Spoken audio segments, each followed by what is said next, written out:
Guns N' Roses from their debut disc, Appetite for Destruction. Welcome to the jungle, 4 minutes after 7 o'clock on a Thursday morning at Northeast PA's Classic Rock, and it is time to play America's fastest growing game. Your favorite new game. Absolutely. Classical rock. I can't wait, Kate. I'm so excited to do this. We're going to play a snippet of a classic rock song, something that you would know, no doubt, no way. There's no way you wouldn't know it, okay? But we're going to play it done by a string quartet just to make it difficult. Okay. So here's an example of how the game works with AC/DC's Back in Black as a string quartet.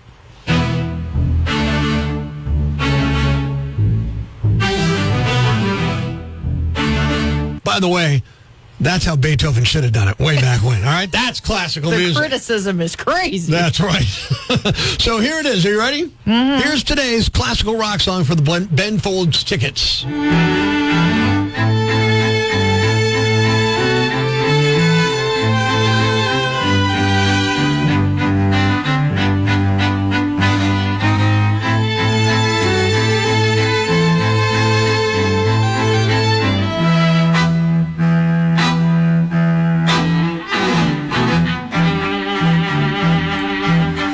It's the toughest one in the game yet, but it's doable. Really? You don't think it's that tough? I got it, which is rare.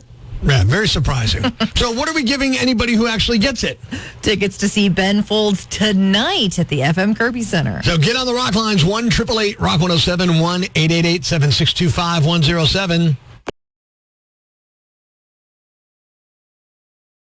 Northeast PA's Classic Rock, Rock 107, 9 minutes after 7 o'clock. It's Prospector Show. Good morning, I'm Prospector. Good morning, I'm Kate. As we play classical rock, America's favorite new game. Kate, what are we playing for today? Tickets to see Ben Folds tonight at the FM Kirby Center. Classic rock song as done by a string quartet. Can you name it?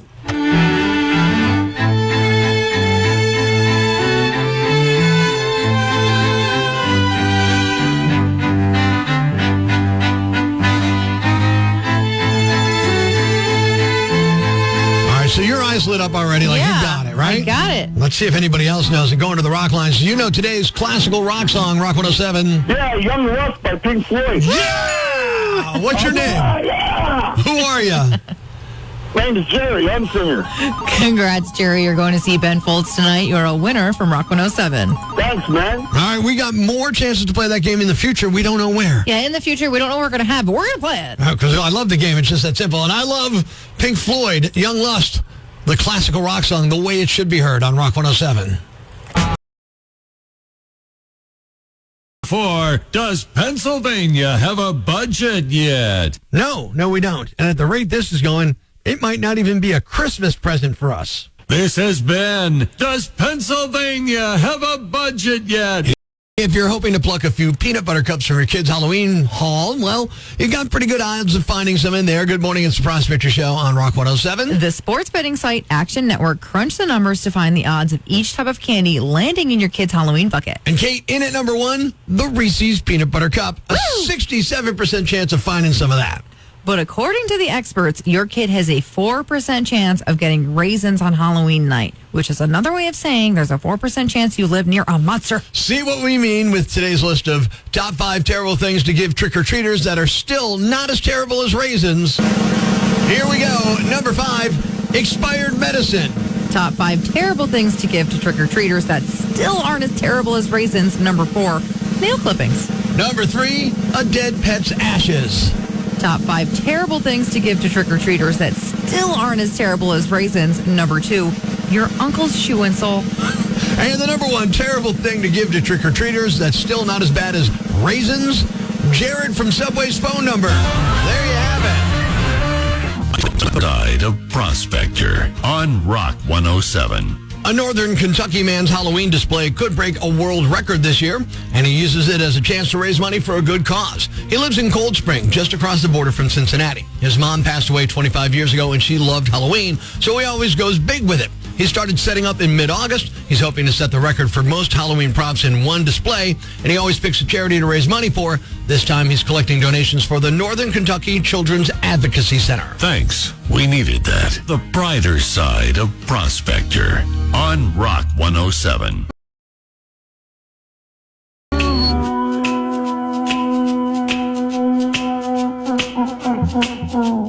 Shannon Moon and Blind Melon, Northeast PA's classic rock. Rock 107, 17 minutes after 8 o'clock, and, nothing says fresh slice like a new building, especially when you're not sure where that building will be. It's the Prospector Show on Rock 107. Good morning, I'm Prospector. Good morning, I'm Kate. Big news for pizza lovers. Pizza Bella's Mountaintop location is closing come end of October due to the sale of the building. So what you're telling me is they sold the building, but they didn't include the pizza ovens. They got to move. It's like selling your house, but forgetting to take, the couch, the sofa.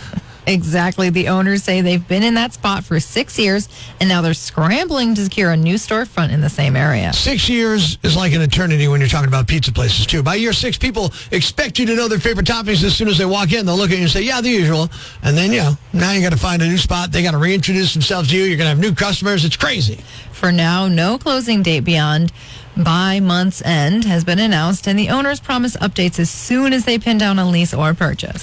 So Mountaintop's favorite pizza, Kate, gone. They got to find a new home after the building got sold. And we figured, you know what? Let's lean into that chaos a little bit, all right? So if you've ever been lost in a restaurant wondering if that door leads to the dining room or the walk-in freezer, you may relate. Welcome to Pizza Bella 2.0. Same pizza, brand new location. Somewhere. We're not exactly sure where, but we're confident your GPS will eventually give up trying. Here at Pizza Bella, we believe dining should be an adventure. That's why our new entrance is around back, just past the dumpster, third unmarked door on the left. Once inside, you'll find our new open concept layout, meaning we forgot to build walls. It's time for some fun on the phones. Good morning, I'm Rock 107's Prospector, and I got an email from Linda asking me to prank her partner, Veronica. She said Veronica's not exactly the queen of organization. She loses paperwork all the time. Bills, notes, permission slips, you name it. And now that their kid's in kindergarten, the school stuff's getting lost. Half of it disappears before it even hits the fridge, so I decided to help her out by calling up and offering to take care of the next permission slip over the phone via dictation. But the real prank is where she's giving us permission to take the kid. It's another Prospector prank call on Rock 107. Hello. Hi, I'm calling for Veronica Santos. Hi, this is her. Yeah, hey, it's Rick Sandal over here at Elementary. Oh, hi. How are you doing? Good. Listen, I've never gotten the permission slip back for our farm field trip, and I wanted to know if you got it or if you could send it tomorrow. We need them turned in or else it's going to be too late. No, I never got the slip. What is the field trip for? We just take them to farms right at the edge of the county there. The kids go out there and they get to see the farm life and, just give them a chance to kind of see if that's something they'd be interested in and just get exposure to something different, something new, something they may not normally get to look at. So if you could grab a pen and paper real quick, what I could have you do is just write out a permission slip and then you can send it with your son tomorrow. Okay. All right, let me know when you're ready. Okay, I'm ready. Okay, so I, Veronica Santos, give permission for my son, Braden. I, Veronica Santos, give permission to my son, Braden. To join Mr. Sondel's class. To join Mr. Sondel's class. On their junior beekeeping field trip.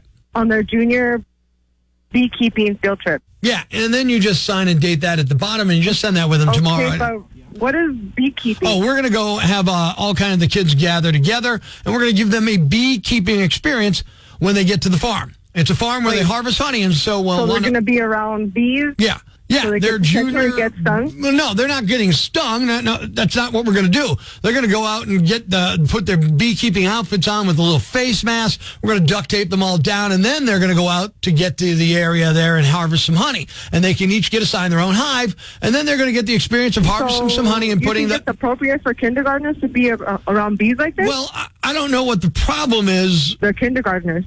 Okay. Around bees. Well, listen, if you have an issue with what we're doing, I'm more than happy to answer any questions you have. Well, yeah, I think they're a little too young to be around a bug that could sting them. Well, we're not trying to get them stung. We're trying to give them the experience of what it's like to harvest honey. Quite honestly, I don't think you could start them too early. I don't understand how you think it's okay for a kindergartner that's not even barely 5, 6 years old. Look, it's not like we're sending them out there shirtless to go punch a bunch of bees. We're covering them up, and then they go out there. Them as a potential risk to get stung. Well, what I mean is potential. Okay.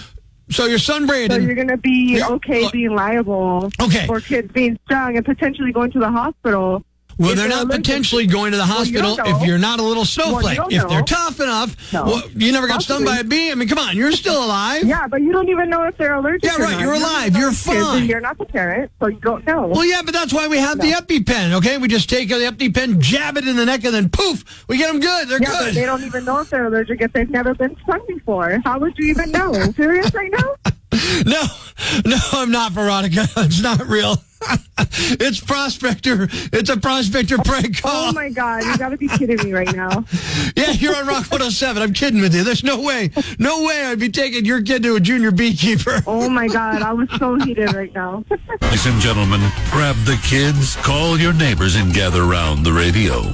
It's now time to announce the winner of Prospector's Yam Bag of the Day, as decided by you at rock107.com. We uncover the most baffling, ridiculous, pathetic, cockeyed, laughable, preposterous blunders in the world of misdeeds.